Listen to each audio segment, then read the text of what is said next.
우리 인생을 돌아보면 삶의 특별한 때가 있습니다. 학교를 입학하고 또 졸업할 때 우리가 또 같이 축가를 하고요. 우리가 또 이렇게 대학을 마치고 이제 직장에 취직하고 또 이렇게 새로운 사업을 시작할 때도 특별한 의미가 있죠. 또 결혼을 할 때, 자녀가 출산할 때, 그렇게 또 삶의 새로운 출발과 특별히 우리가 계획하고 준비하고 그렇게 이루어졌으면 좋겠다라고 소망하면서 목표를 세우고 우리가 이렇게 한 걸음씩 나아가기도 합니다.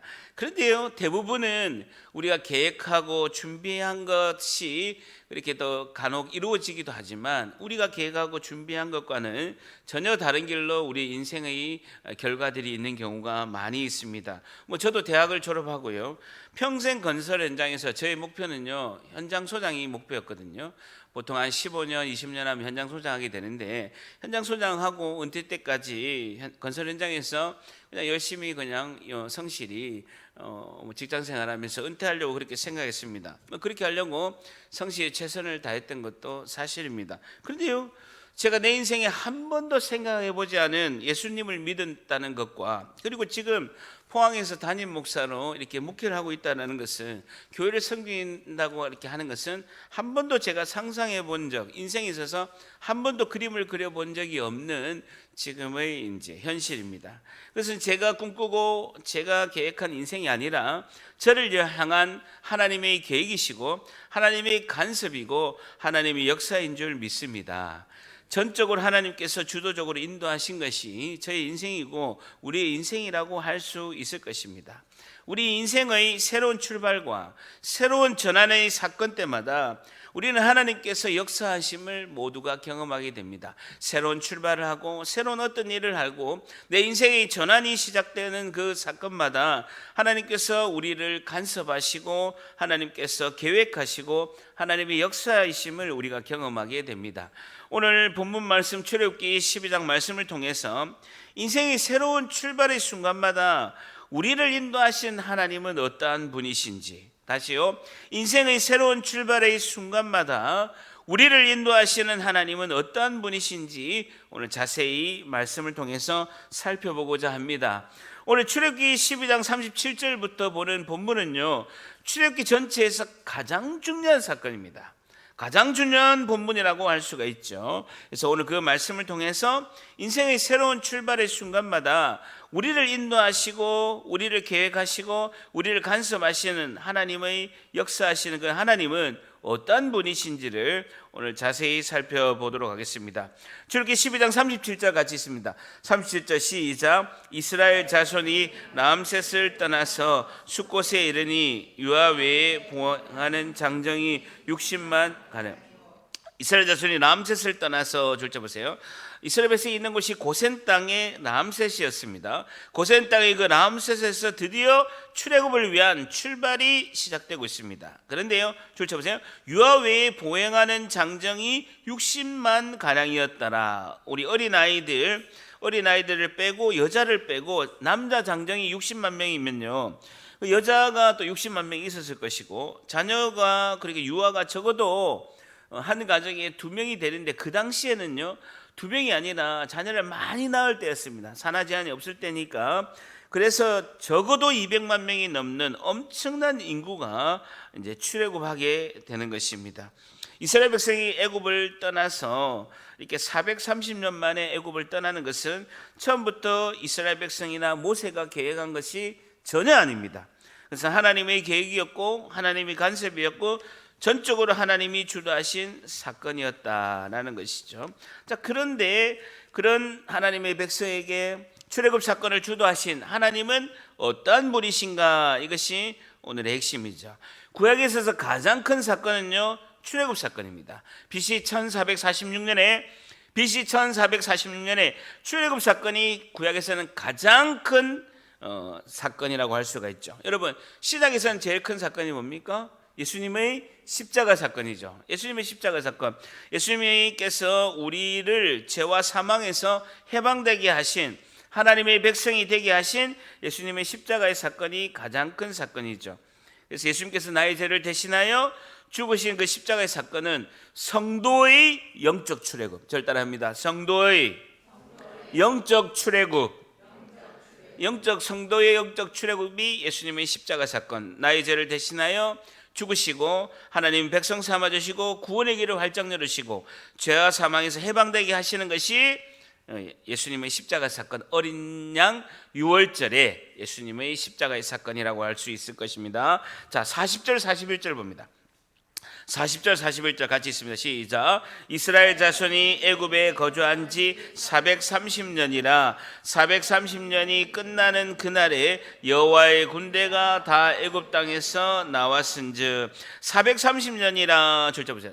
40절에 야고보의 가족이 이집트 애굽으로 들어갔을 때가 BC 1876년입니다. 언제라고요?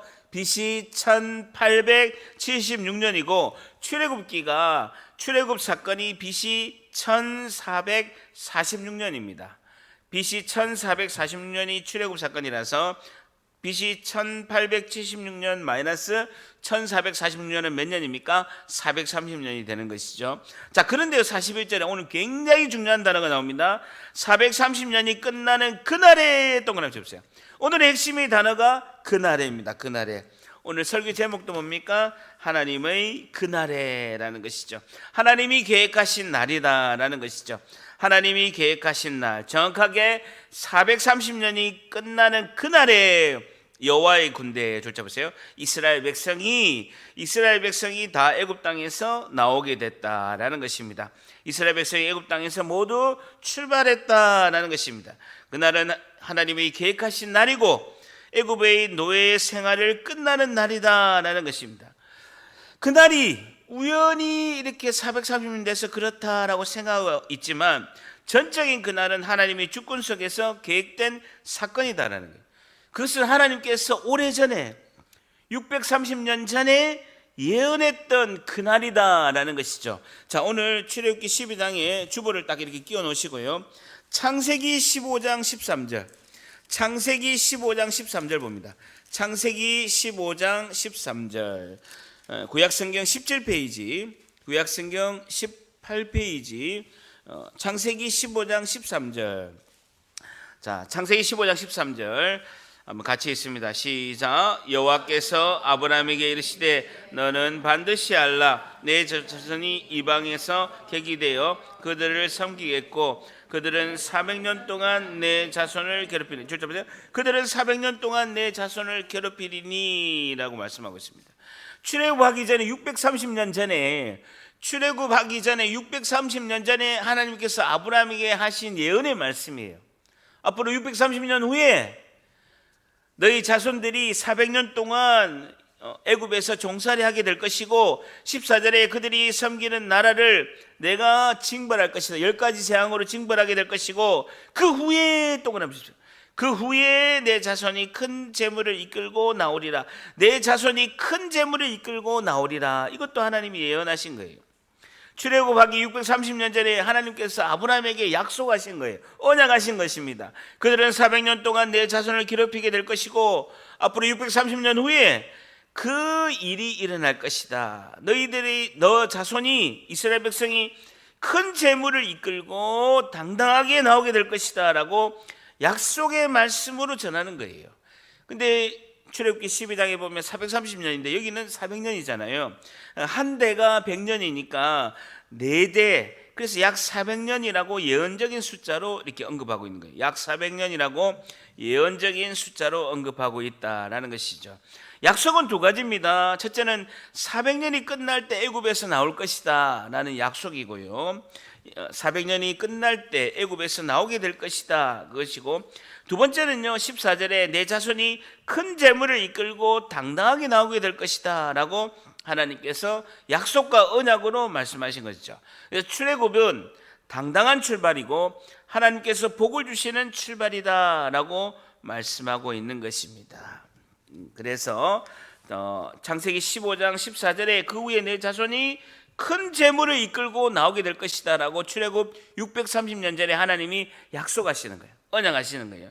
자, 다시 출애굽기 돌아갑니다. 출애굽기 12장 35절 보면 35절 다시 돌아가서 출애굽기 12장 35절 봅니다. 35절 같이 읽습니다. 시작. 이스라엘 자손이 모세의 말대로 하여 애굽 사람에게 은금 패물과 의복을 구하매라는 겁니다.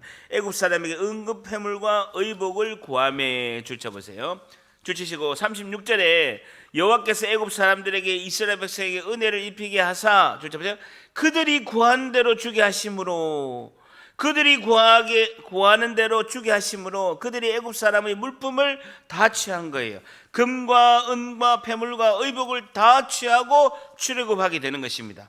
애굽 사람들은 10가지 재앙으로 혼이 나게 되니까 더 혼날까 봐 달라는 대로 다 주는 거예요. 금과 은과 의복을 다 주는 거예요. 가질 것을 다 취하게 해서 당당하게 출발하게 하신다는 거예요. 630년 전에 하나님의 약속이 그대로 이루어지는 거예요. 출애굽기 12장 35절 36절 통해서 그대로 이루어지는 거예요.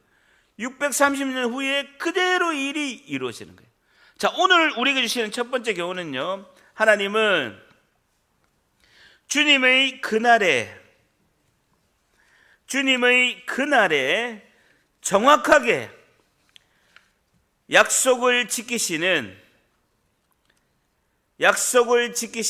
신실하신 분이십니다.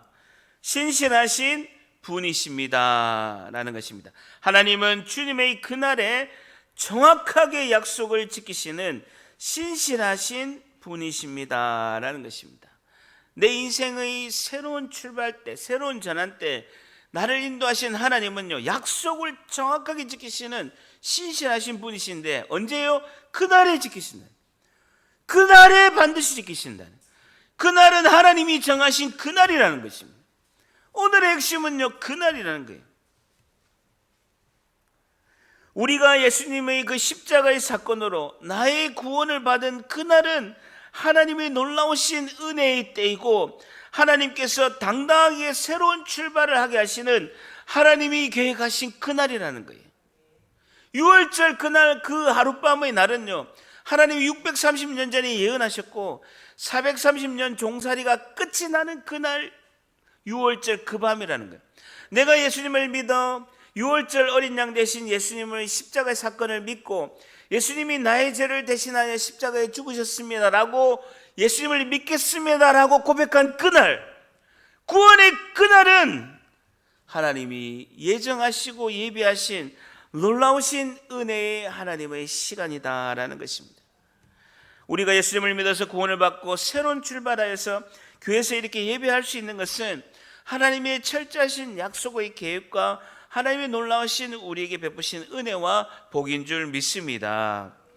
에베소서 1장 3절에는 찬송하리로다 하나님 곧 우리 주 예수 그리스도의 아버지께서 그리스도 안에서 하늘에 속한 모든 신령한 복을 우리에게 주시되, 구원은 하나님의 놀라우신 신령한 복이라는 것인데, 4절에 곧 창세전에 그리스도 안에서 우리를 택하사 우리로 사랑 안에서 그 앞에 거룩하고 흠이 없게 하신다는 겁니다.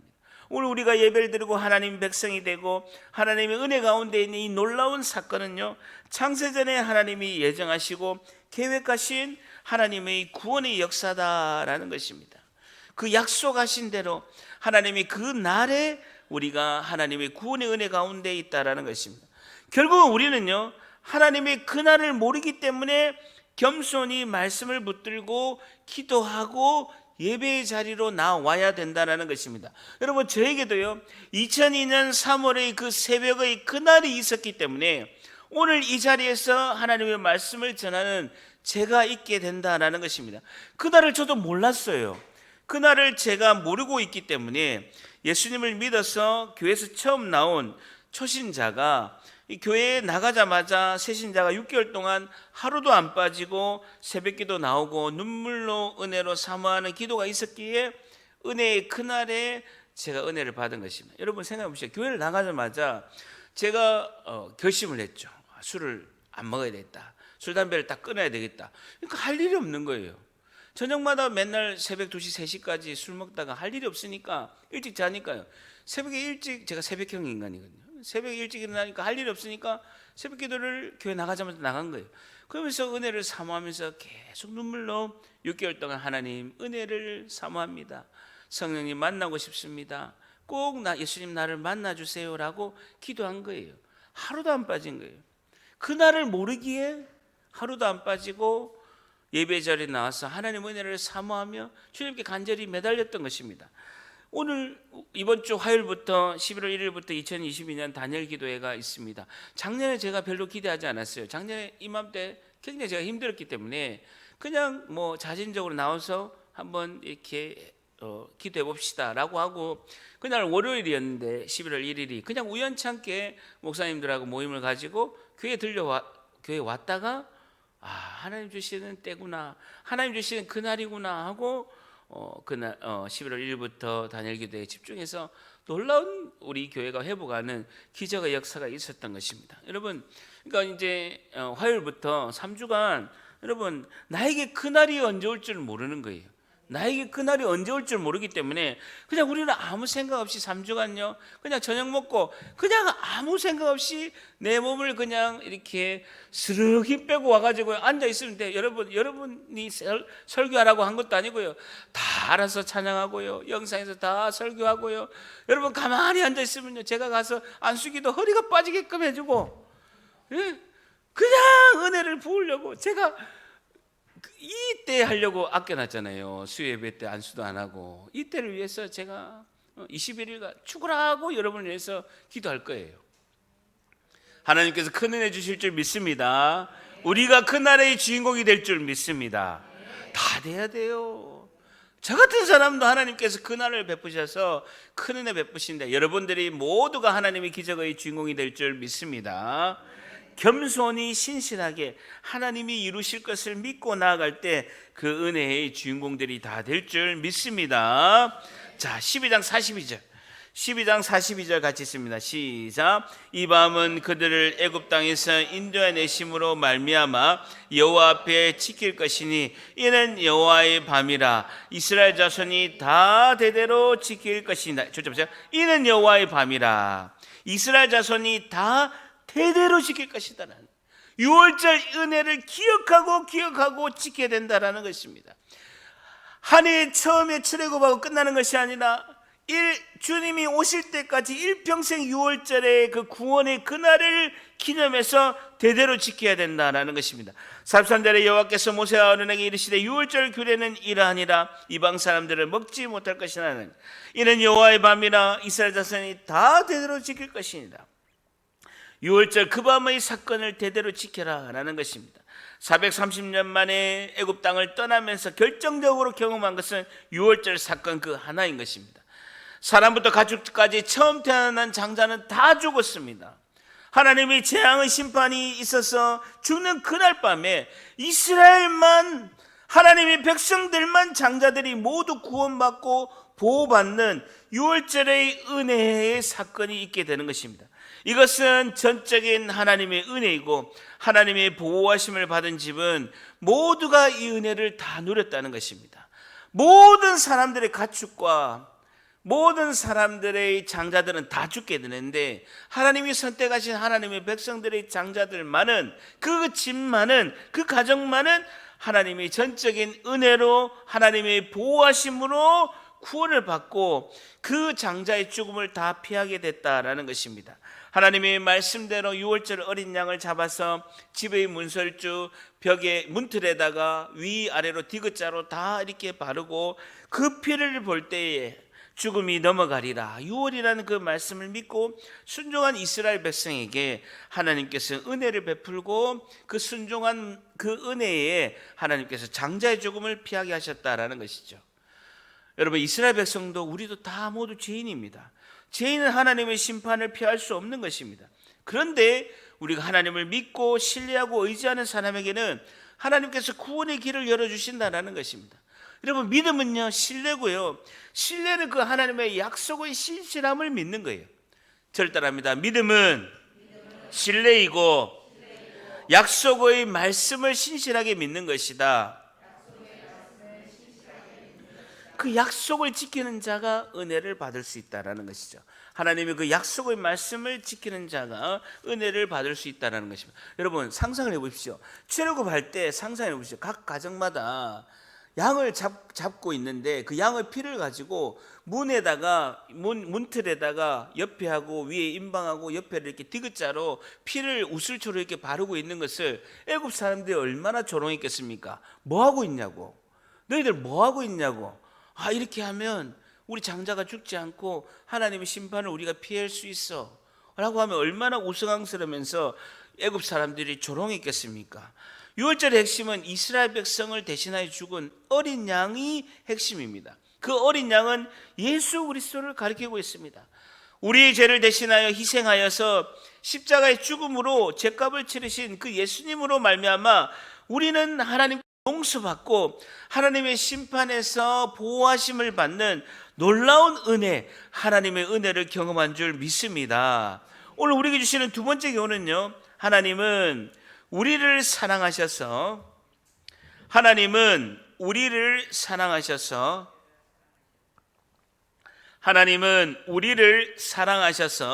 생명을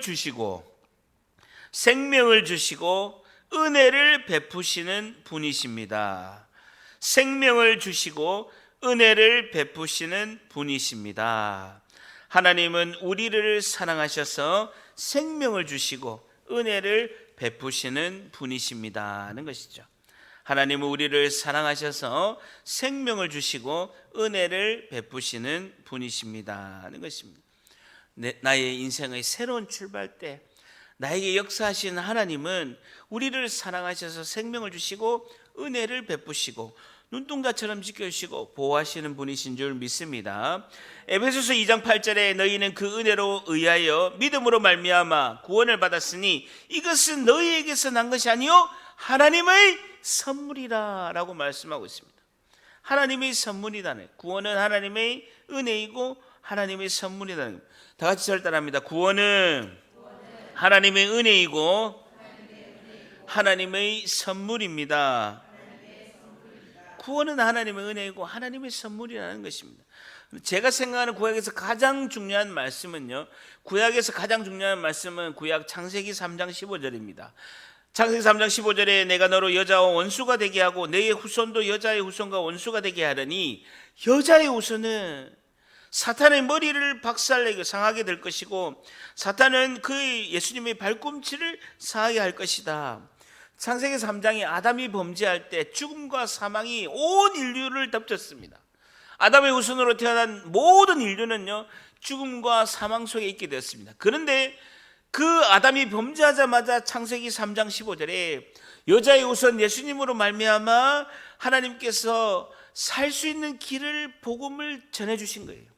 신약성경에 있어서 가장 유명하고 잘 아는 말씀은 요한복음 3장 16절이죠. 우리가 너무나 잘 아는 말씀입니다. 우리 다 같이 한번 외워서 한번 이렇게 봉독해 볼까요? 시작. 하나님이 세상을 이처럼 사랑하사 독생자를 주셨으니 이는 그를 믿는 자마다 멸망치 않고 영생을 얻게 하려 하심이라는 거예요. 창세기 3장 15절이나 요한복음 3장 16절이나 핵심은요 예수 그리스도입니다.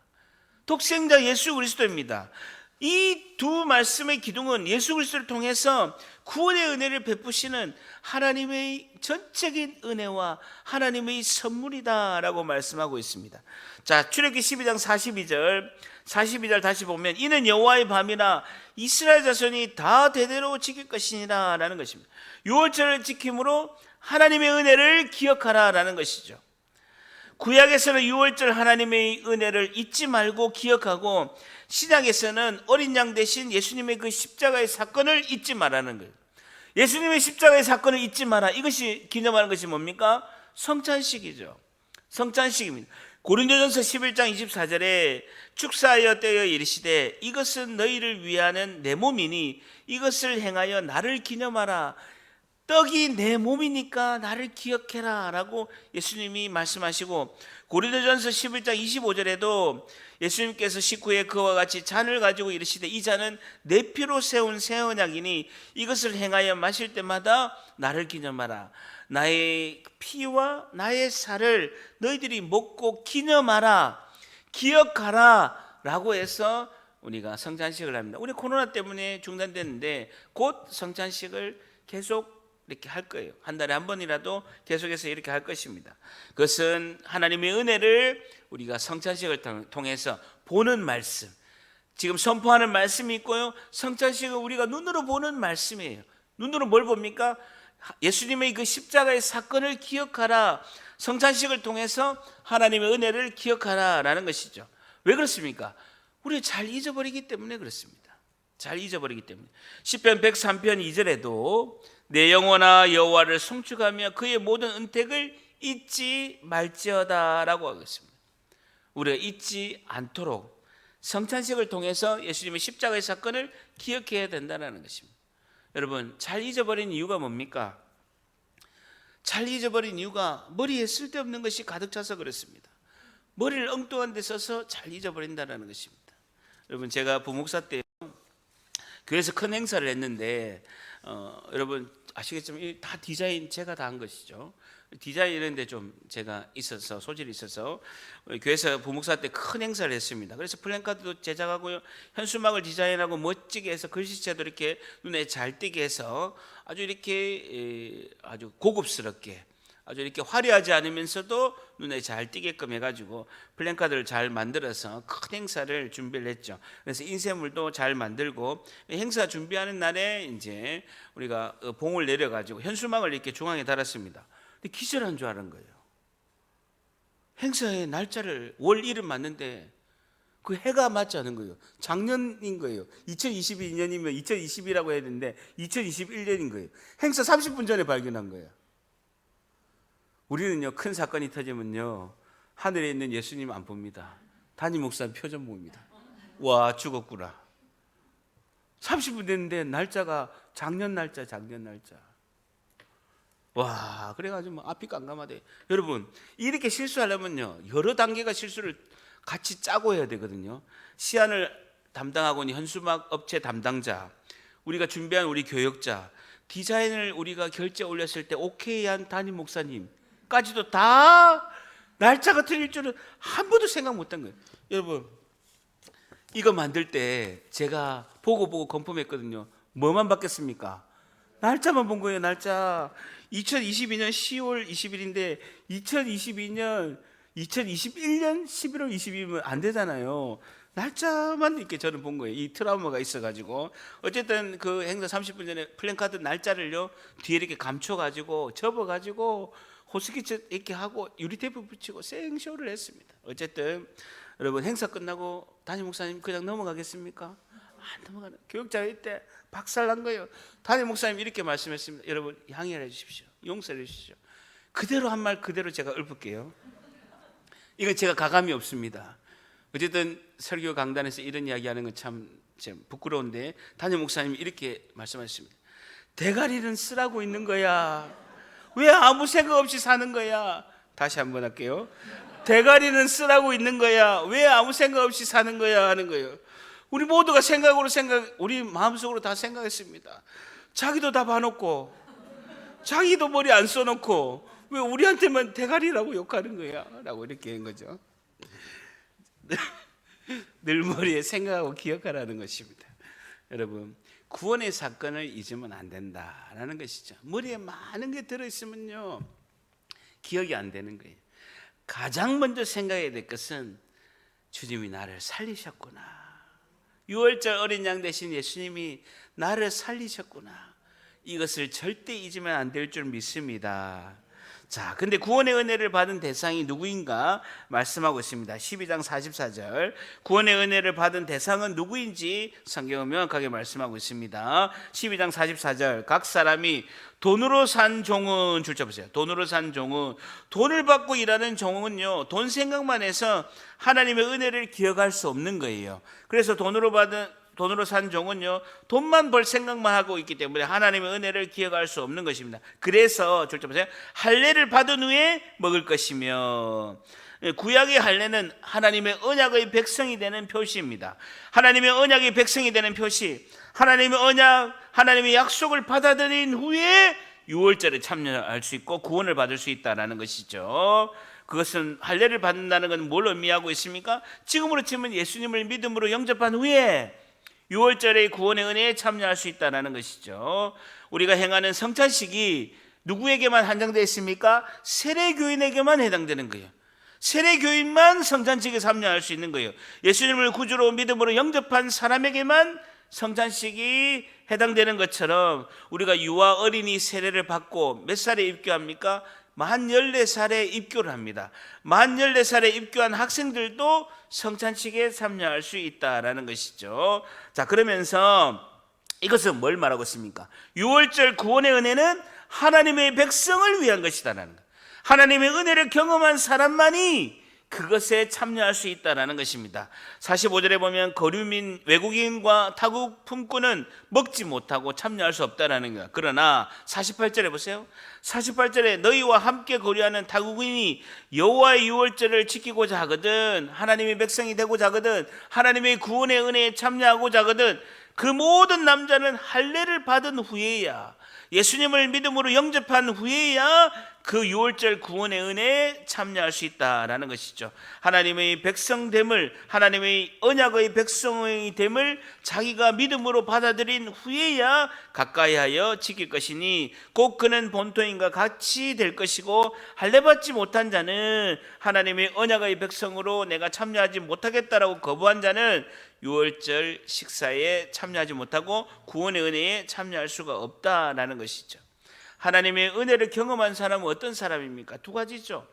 하나님께 감사하는 자입니다. 하나님, 내가 감사합니다. 내 일생 주를 찬양하고 감사를 드립니다 라고 고백하는 자입니다. 그리고 두 번째는요, 헌신하는 자이죠.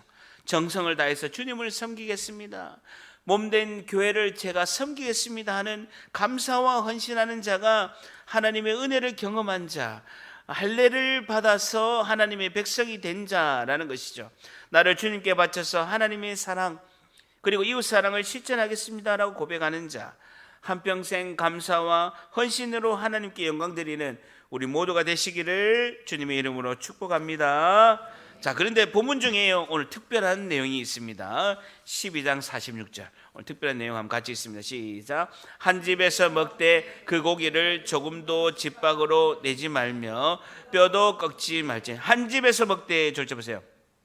집안의 하나님의 백성들을 위한 구원의 사건은 한 집안에 있는 공동체에서 하나님께서 이루신다라는 것이죠. 그런데요, 그 유월절 그 양, 어린 양을 희생제물로 드려서 이렇게 먹게 되는데 뼈를 꺾지 말라는 거예요. 줄자 보세요. 뼈를 꺾지 말지니, 제일 조심스럽게 희생제물로 드리면서 그 양을 먹을 때 제일 조심스러운 것은요, 뼈를 건드리지 말라는 거예요. 이것은 뭘 말하고 있습니까? 예수 그리스도의 존귀성을 이야기하고 있습니다. 하나님의 아들 예수 그리스도의 존귀성을 이야기하는 것입니다. 여러분, 뼈를 건드리지 않고 어린 양을 희생제물로 드리고 먹는 것은요, 굉장히 힘든 일입니다. 여러분, 고기를 먹어보셔서 알잖아요. 뼈를 꺾어야 먹죠. 근데 뼈를 그대로 어린 양이 있는 거 꺾지 말고, 이렇게 건드리지 말고 희생제물로 드려서 그 양을 먹어야 되는 것은 예수 그리스도의 존귀성을 상징하고 있다는 것입니다. 시편 34편 20절에도, 시편 34절 20절에도, 시편 34편 20절에도 그의 모든 뼈를 보호하시며 그 중에서 하나도 꺾이지 아니하도다라고 시편 기자는 말씀하고 있고요. 실제로 메모하시겠습니까? 요한복음 19장 32절 33절에 보면, 요한복음 19장 32절 33절에 보면 이렇게 말씀하고 있습니다. 예수님께서 십자가 못 박혔을 때 군인들이 가서 예수와 함께 못 박힌 사람, 첫째 사람과 또 다른 그 사람은 예수님이 중간에 계시고 양쪽에 강도가 두 명이 있잖아요. 근데 첫 번째 사람과 그 다른 사람이 다리는 다 꺾은 거예요. 왜 꺾느냐?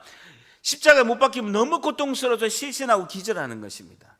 그런데요, 그것이 어떤 사람은, 예수님은 6시간 동안 십자가에 못 박혀서 돌아가셨지만 보통 사람은 하루, 건강한 사람은요 일주일간도 살아있는 거예요. 그런데 십자가에 못 박힐 때 사람들이 기절하고 너무 고통스러우니까 기절하고 있는데 그 사형이 집행되고 난 후에 기절하다 깨어나는 거예요.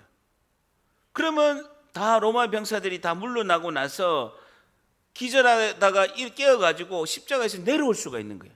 그래서 못 내려오고 못 도망가게끔 십자가에 못 박혔을 때 망치로 무릎을 다 깨는 거예요. 무릎을 깨고 발목을 다 깨는 거예요. 혹시나 내려와도 도망 못 가게끔. 이게 사형 집행의 방법이에요. 십자가 처형의 방법이라는 거예요. 그런데 이 두 강도는 다리를 다 망치로 부디리고 발목을 다 꺾어서 했는데 유일하게 요한복음 19장 33절에 예수께 이르러서는 이미 죽으신 것을 보고 다리를 꺾지 아니하고라고 말하고 있습니다. 아주 독특한 상황이 발생한 거예요.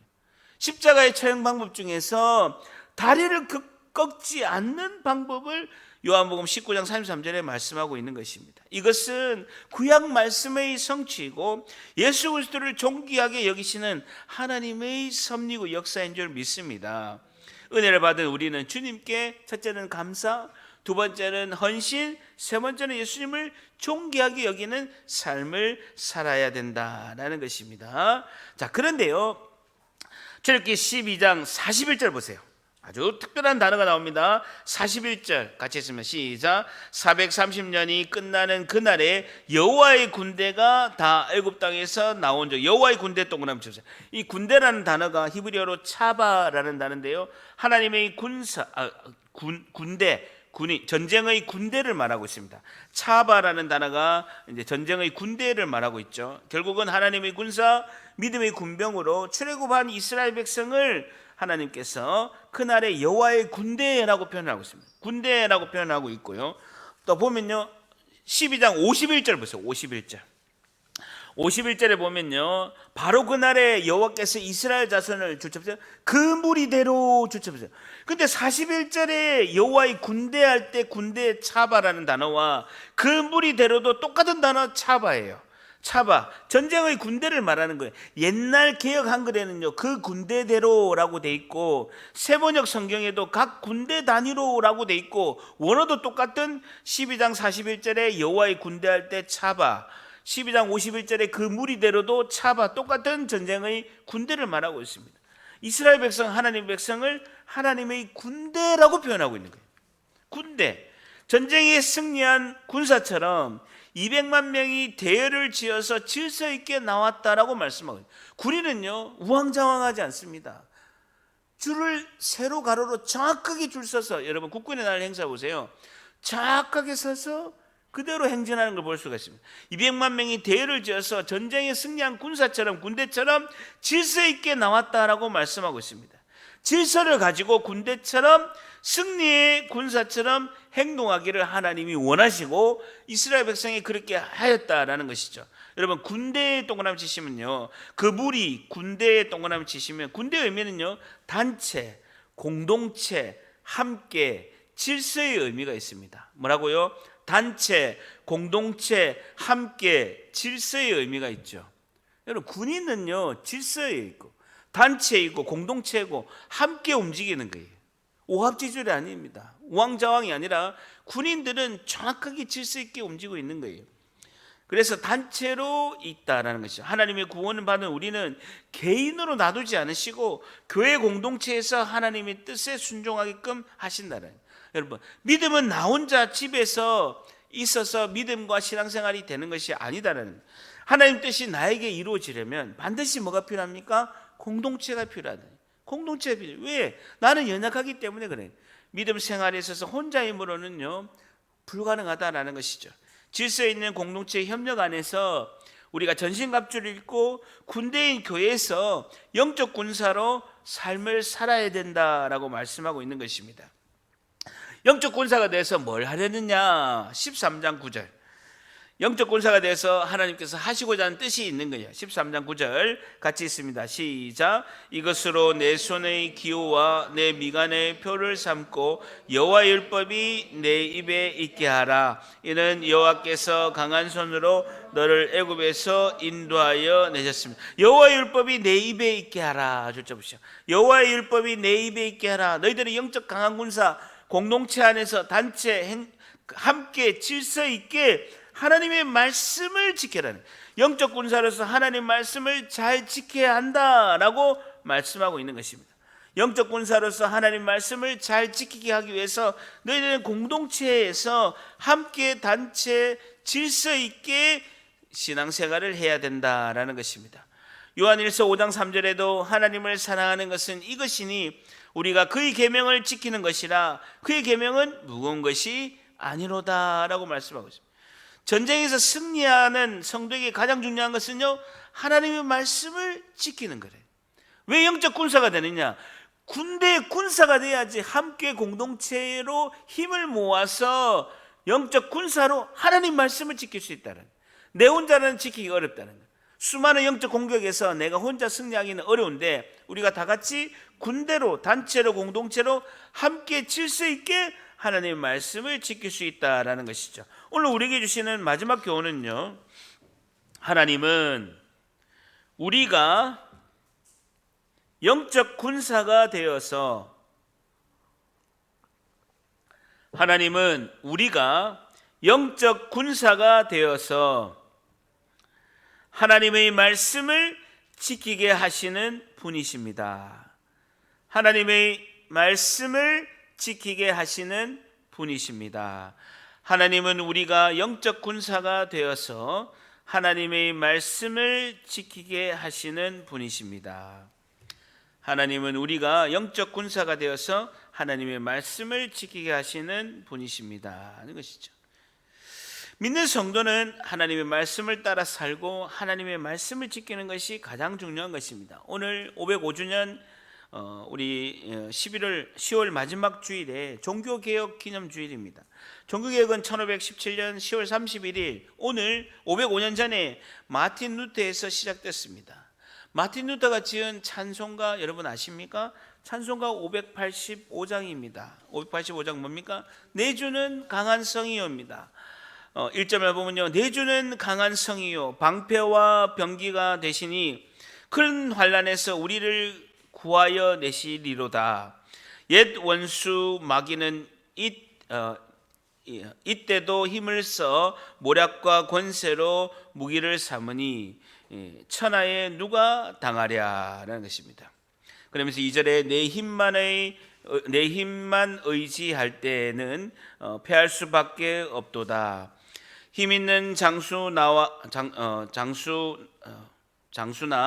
와서 날 대신하여 싸우네. 이 장수 누군가 주 예수 그리스도 만군의 주로다. 당할 자 누구랴 반드시 이기리로다. 3절에 보면 이 땅의 마귀들 끌어 우리를 삼키려 하나 겁내지 말고 섞어라. 진리로 이기리로다. 질적과 재물과 명예와 생명을 다 뺏긴데도 진리는 살아서 그 나라 영원하리라. 아멘. 이것이 내 주는 강한 성이요 마틴 루터가 지은 찬송가입니다. 여러분, 우리 모두가 하나님의 군대가 되어서 이 땅에서 하나님의 뜻을 이루는 한평생 승리하시는 우리 모두가 되시기를 주님의 이름으로 간절히 축복합니다.